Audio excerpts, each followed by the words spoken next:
ယောက်ျားမရင်ငယ်ထားနေတယ်ဆိုရင်ဒီလိုလုံးဝမနေပါနဲ့ခင်ဗျဒီလိုလုံးဝမလုပ်ပါနဲ့ခင်ဗျတင်ရောတယောက်ျားမရင်ငယ်နေနေတဲ့ပြဿနာဖြစ်နေပါလားခင်ဗျတင်ရောတယောက်ျားနောက်တယောက်ရှိနေတဲ့ပြဿနာဖြစ်နေပါလားခင်ဗျဖြစ်နေတယ်ဆိုရင်ဒီအောက်မှာဝမ်းလို့ရိုက်ခဲ့ပြပါခင်ဗျဒါမှမဟုတ်လေဆေးရိုက်ပစ်မှာအမြန်ဆုံးတွားပြီးတော့ပြောထားလို့ရပါတယ်ခင်ဗျတယောက်ျားမရင်ငယ်နေတယ်တယောက်ျား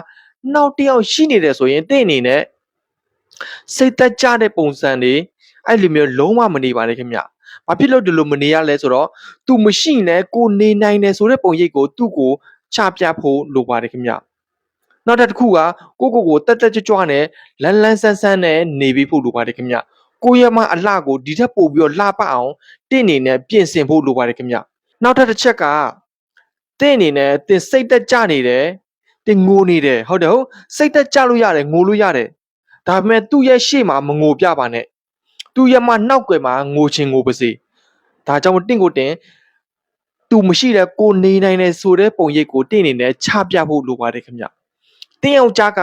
မရင်ငယ်ရှိနေတယ်တင်းယောက်ျားကနောက်တစ်ယောက်ရှိနေတယ်မရင်ငယ်နဲ့အမြန်ဆုံးပြက်စေချင်တယ်နောက်တစ်ယောက်နဲ့အမြန်ဆုံးပြက်စေချင်တယ်တင်တစ်ယောက်တည်းကိုပဲချစ်စေချင်တယ်ဆိုရင်အဆောင်ကိုအတုံးပြုတ်ပြီးတော့တင်လို့သူ့ကိုထိန်းချုပ်ထားလို့ရပါတယ်ခင်ဗျအဆောင်ကိုအတုံးပြုတ်ချင်တယ်ဆိုရင်ဆေးရိုက်ပစ်မှာအမြန်ဆုံးပြောထားလို့ရပါတယ်ခင်ဗျအဆောင်ကနိုင်ငံတိုင်းကိုပို့ပေးနေပါတယ်ခင်ဗျအားလုံးကိုအထူးပဲချစ်ခင်ကျေးဇူးတင်ပါတယ်ခင်ဗျ